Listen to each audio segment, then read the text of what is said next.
এই অবস্থায় আমাদের বিরাট আন্দোলন হয়েছিল এবং সেই আন্দোলনকে দানা বাঁধতে গিয়ে সিপিএমের কোনো ক্ষমতা ছিল না।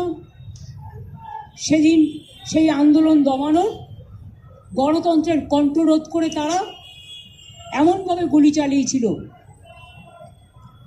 যে 13 জন স্পটে মারা গিয়েছিল এবং প্রায় 200 জনের মতো, তার মধ্যে 150 জন পুলিশের গুলিতে আহত হয়েছিল। দাবি ছিল একটাই, no ID card, no vote.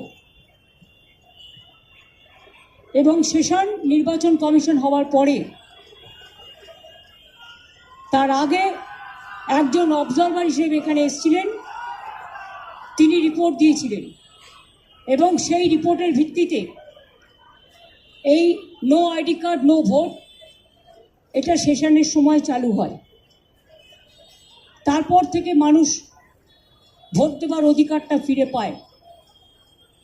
এসব অনেক তথ্য, অনেক লড়াই, অনেক সংগ্রাম, অনেক জীবন যুদ্ধ, এই কাহিনী আজও ছড়িয়ে আছে।